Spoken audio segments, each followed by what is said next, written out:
Hungry, shaky, sleepy, anxious, dizzy, confused, nervous, sweaty, irritable, or hangry. Ever experienced any of these symptoms right after starting a workout? Well, these are the symptoms of reactive hypoglycemia or low blood sugar in response to exercise.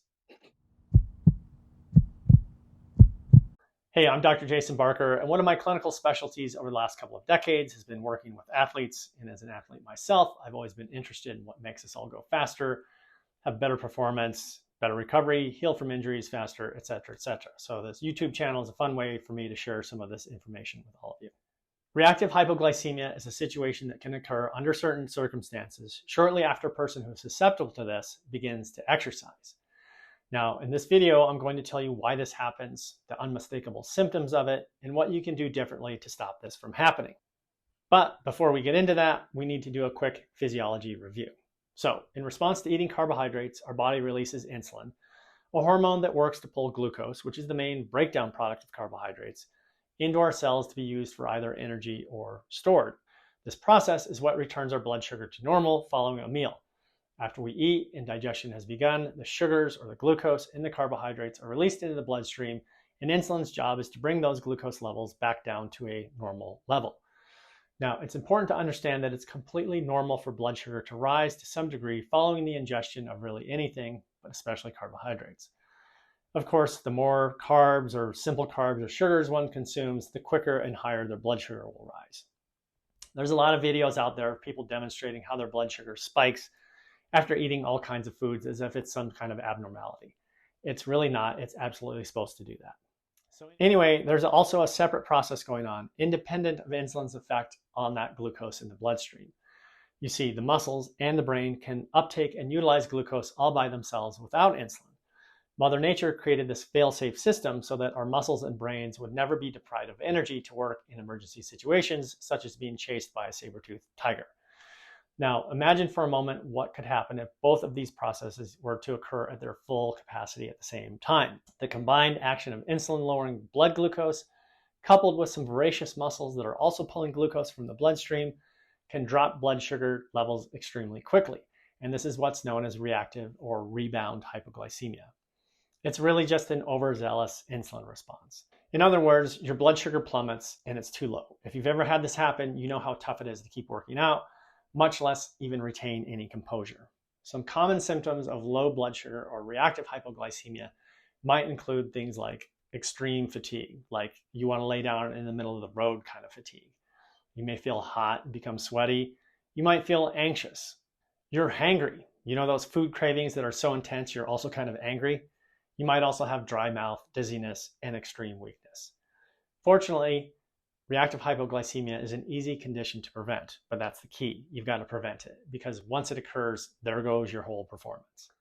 Okay, so how do we fix it? Historically, it was recommended to avoid carbohydrates before exercise altogether to prevent this phenomenon from happening. However, our viewpoint on this has changed as of late. In those that have experienced reactive hypoglycemia or are prone to it, the timing and type of carbohydrates before exercise is super important. Since both blood glucose and insulin concentrations peak at about 20 to 40 minutes after eating, consuming carbohydrates within the 10 minutes before starting to exercise or during the warm-up is one strategy for treating reactive hypoglycemia. The sugar from the carbs is then released as the working muscles start requiring it, and this keeps insulin, for the most part, out of the picture. This may result in a much less precipitous or reactive drop in that blood sugar. Now, also choosing low glycemic index carbohydrates may also help. The glycemic index refers to how quickly a food can raise a blood sugar. Now, low glycemic carbohydrates will cause sugars to rise more slowly than will high glycemic carbohydrates, resulting in a gradual versus a rapid rise in blood glucose, and therefore insulin levels will also be lower. If neither of these strategies work for someone who is prone to reactive hypoglycemia, avoiding all carbs within about 90 minutes of exercise might be worth a try. At this point, blood sugar should be stable and no longer affected by any changes in insulin levels due to eating. Note, you may be thinking, oh my gosh, no food before a workout? Yes, that's right. In truth, we all have multiple hours of stored carbohydrate in our liver and muscles, known as glycogen. Unfortunately, we've all been sold by the makers of sports drinks and bars and gels and all that stuff that we need that energy right then and there or otherwise we're going to crash. Not true. In fact, I would challenge you to give it a try. No food before a workout lasting under 75 minutes in the morning, and you'll probably do just fine. Okay, let's talk some hypoglycemia dietary basics. Outside of exercise, paying close attention to the timing and composition of meals and snacks can help manage reactive hypoglycemia as well. Think about consuming high fiber foods, whole grains, veggies, some fruits, lean proteins, healthy fats like nuts, seeds, avocados, all that as part of a well-rounded diet. This can help that reactive hypoglycemia later on down the line. In fact, most people don't get enough protein on a daily basis as is. Increasing your protein intake will drastically improve your tendency towards hypoglycemia. Limit any simple or high glycemic carbohydrates. Think pastas, breads, sports drinks, etc., especially on an empty stomach. And if you choose to consume alcohol, avoid sugary mixers and be sure to have some food on board when you do drink. In general, you want to eat a diet that is richer in protein, healthy fats, and fibrous foods like veggies and legumes.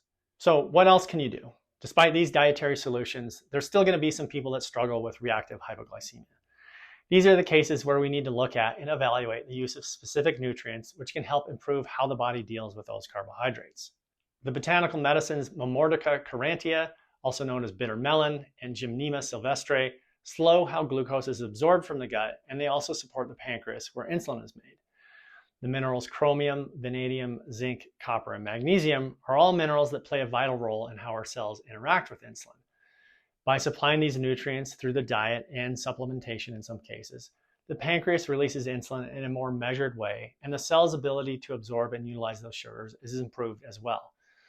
Supplementing with all these nutrients has helped a lot of our athletes minimize their reactive hypoglycemic symptoms, along with getting more detailed with their diets as far as understanding each person's unique tolerance or intolerance to simple carbohydrates.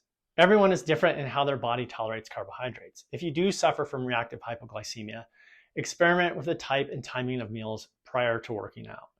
When it comes down to it, reactive hypoglycemia is really a symptom of too many carbohydrates in the diet. It's a treatable symptom of dietary imbalance that can be improved and corrected with strict attention to meal timing with exercise, managing and potentially limiting the type of carbohydrates that are tolerated by the individual, and supporting it with the blood sugar balancing nutrients I just mentioned earlier. So often, it's the seemingly small tweaks that can give us the best performance boosts. I put a link down below to a more detailed blog on the subject on our website. Do you suffer from reactive hypoglycemia? If so, what kind of dietary tweaks have you tried that help prevent it? Let us know down in the comments. Reactive hypoglycemia is such a common symptom. I'd love to hear what's worked for you, plus sharing helps everyone else that's watching this video. Thanks so much for watching, and I hope this information helps you avoid hypoglycemia. Please remember to like, comment, and subscribe for more tips on how to stay at the top of your game naturally. See you all next time.